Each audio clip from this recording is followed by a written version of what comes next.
lot of practice days, two practices, two shoot-arounds in the last few days. Are there things you were able to do or work on different from a normal NBA season schedule?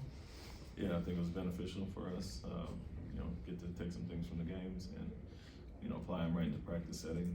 Coming up now, we'll have a game every other day, so you have to kind of take the rest into account. But when we have those 2 days, you can get a shoot around day in early, get a look at Sacramento early, but also work on some things physically that you wouldn't be able to do in the meat of the regular season. I know the other day you mentioned replacing Amin Thompson's production like with a committee group, to say the least.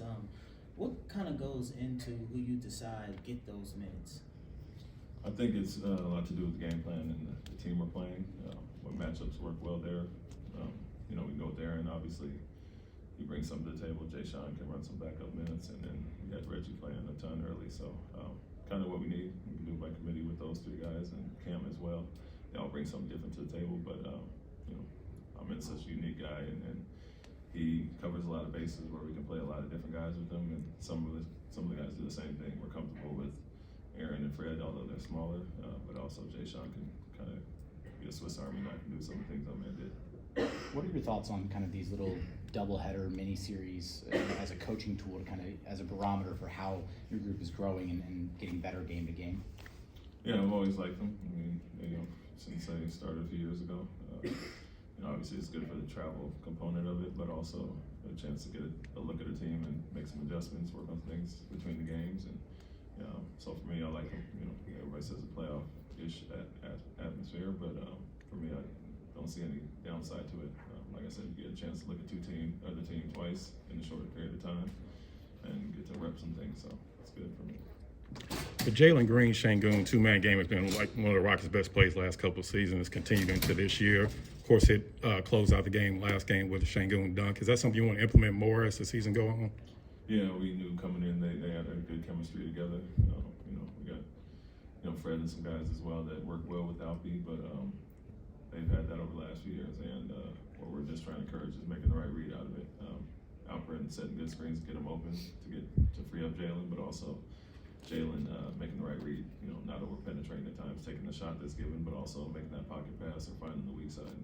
Want him to improve and grow in that area, but those two have been on the same page quite a bit and had success with it. What have you seen from Dylan the first 4 games that you've liked? His mentality, his toughness, offensively he's giving us a good punch as well.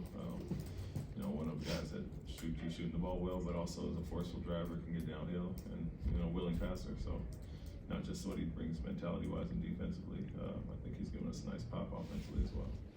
You've got a couple of guys that have won championships with you guys.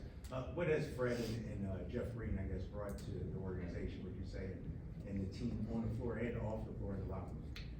Yeah, credibility you bring automatically by winning, but even a guy like Dylan who hasn't won a championship played in it's playoff series and a lot of meaningful games. So I think all that's valuable for our group.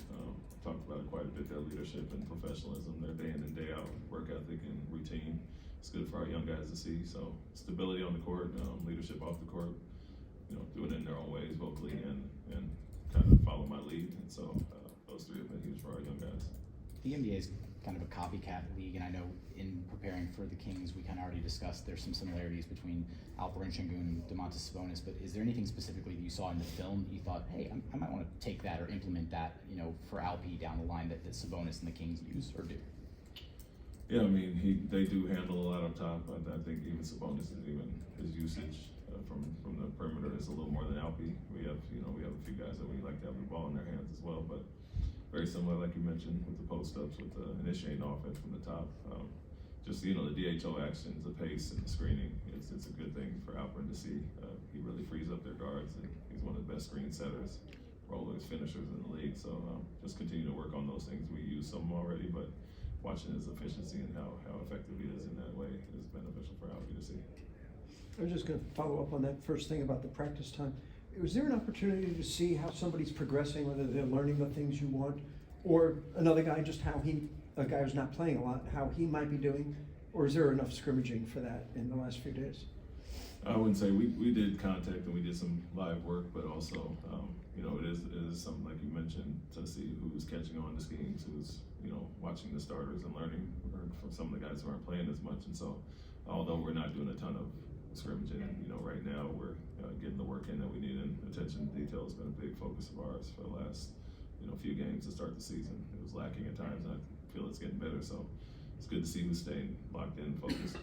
Although they may not be playing due to the situation now, guys are going to get that opportunity.